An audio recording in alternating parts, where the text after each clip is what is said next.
Hi there, this is Andrea Mowry of Drea Renee Knits, and today I want to talk about staying in an established pattern, especially when that established pattern is not just stockinette stitch, because it can be a little tricky. So the stitch pattern I have here is a simple knit purl stitch pattern. I've used it in my Oxbow Cardigan, hoarfrost shawl, and I have it in a new sweater that's coming out. And this stitch pattern is basically, it's a 4-stitch repeat when worked in the round, and I'm going to ask you to just pretend those say rounds, not rows, because we are going to pretend we're working this in the round. So we have 3 purls followed by a knit stitch, and we do that for 2 rows, and then the pattern basically shifts over so that our knit stitch is going to now be placed above the center of our 3 purls. And then you would go back and you would repeat these 2 rounds after that. So this is what that looks like. So we have our 3 purl stitches followed by knit, 3 purl followed by knit. And you can see then in the row just below, our 3 purls are centered below that knit column. And this is what it looks like overall. So let's say you are working your sleeve decreases and you need to stay in this established pattern in the middle of your decreases that you do at the beginning and end of those decrease rounds. So basically, it really helps. This is a simpler pattern, so it's a bit easier. It really helps to basically find your stitch pattern where it's established further in, and then you can always count back to where your shaping is happening. So for instance, to decrease a sleeve in this stitch pattern, if we want to keep where we're doing those decreases in pattern, sometimes they're going to be a knit and sometimes they're going to be a purl. So to establish that, we've already done 2 rows or rounds of the stitch pattern. So now it's actually time to, right now, the current row I'm on matches up with rows 3 and 4 here. So I've done those 2. So now I need to go back and repeat the rows or rounds of 1 and 2.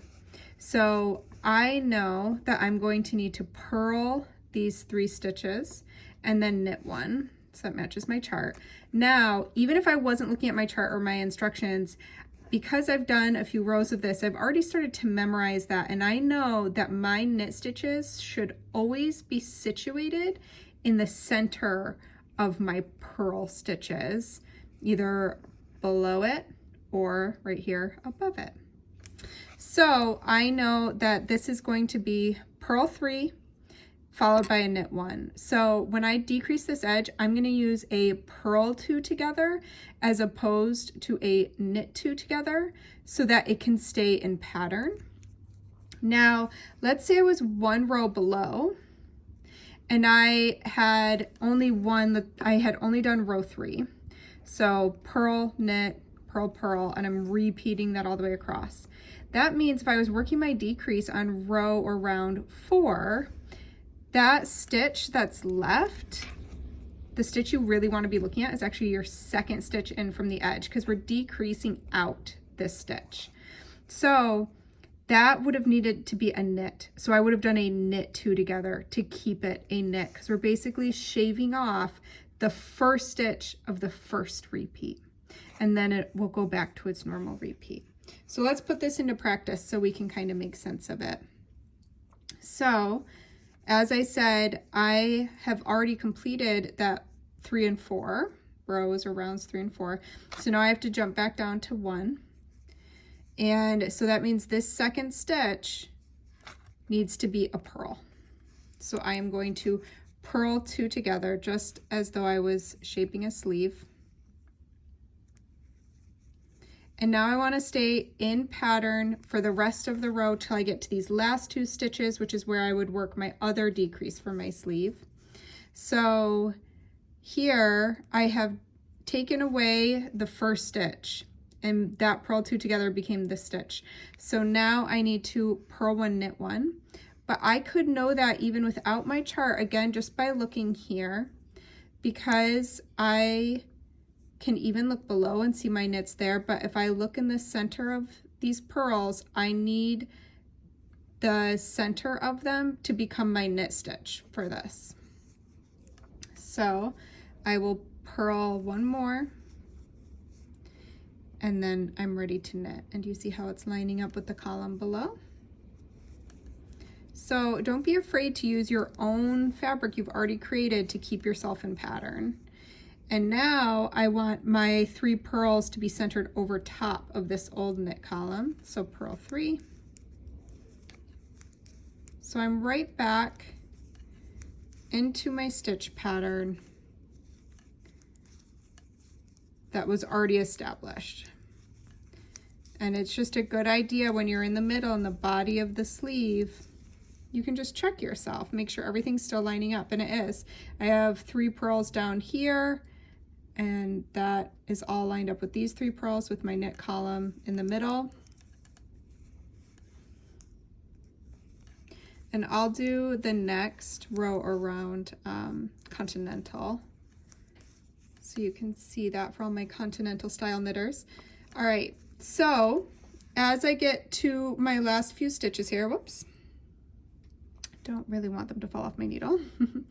I know again, so I did, because I am working this flat, to keep the stitch pattern even, it's a 4+3 repeat. So it's a multiple of 4 plus 3 extra stitches. So here, as you can see, there's my knits in the middle. So these should be a purl 3, but I need to decrease 1 stitch out. So I'm gonna purl 1 and purl 2 together to stay in pattern.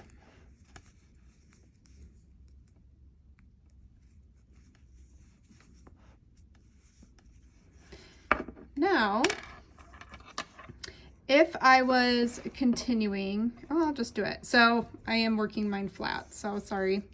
That's not quite the same as the pattern, but you might be working a pattern where you need to do it flat. So the nice thing again about the stitch pattern is now I just need to knit my knits and purl my purls. So I'm going to knit 1, 2, purl 1. And because this is the back of my work, it flips the repeat. So it's knit 3, purl 1.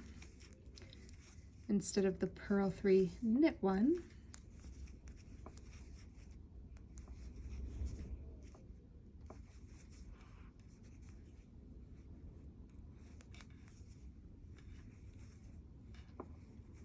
Okay, so now we're gonna pretend that we're already gonna decrease again.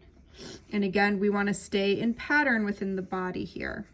So now you can see this doesn't match our chart anymore because we decreased a stitch out. So how can we still stay in pattern? So one thing we can do is by just not really paying attention to the edge, and we can reestablish our pattern here. So we've just done 2 rows. We know we need to shift our knit over so it's coming out of the center of our purls, right? So I know that this needs to be a knit column. So I can even just count back. Like, you can find whatever makes sense to you. So for me, it's easy for me to spot my 3 purls, and I know my knit stitch is going to come out of the center one. So I can go knit 1, and I know that before that is going to be 3 purls. So 1, 2, 3. So I know that this is a knit 1, purl 3. Now I have this edge stitch that I'm going to decrease out. But I've already established this second one needs to be a purl to be the first of my purl 3 right here. So again, I'm going to use a purl 2 together when I do my decrease, and that is going to keep me in pattern. And as I work to the end here, again, let's look. We've got our 3 purls right here. I know it's going to be a knit out of my middle purl.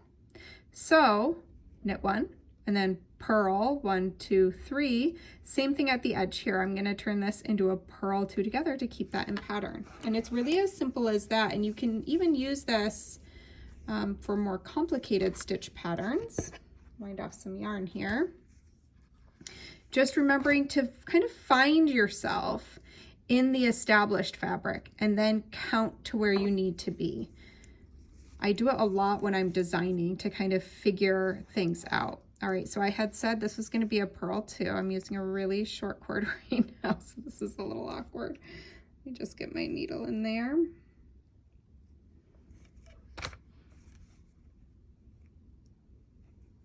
There we go.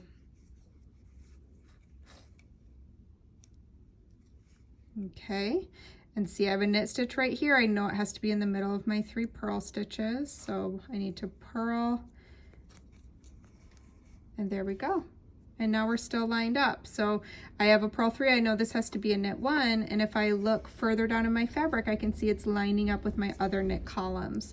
So I can check myself as I go to make sure I am staying in pattern.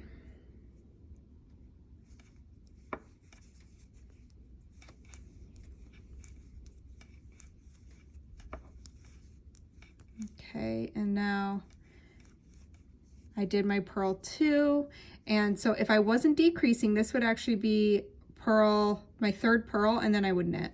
But because I'm gonna take that last stitch out, we're just gonna make it a purl 3 to stay in pattern. Purl 3, I'm sorry, purl 2 together to end my purl 3. So the most important part is that the center of your fabric stays in pattern. You know, when you have something like a sleeve, you either may be seaming it if it's worked flat, or even if you're working in the round, that's going to be running under the arm and will just look kind of like a seam. These are the important stitches that need to stay in pattern so that whatever you're working on looks nice.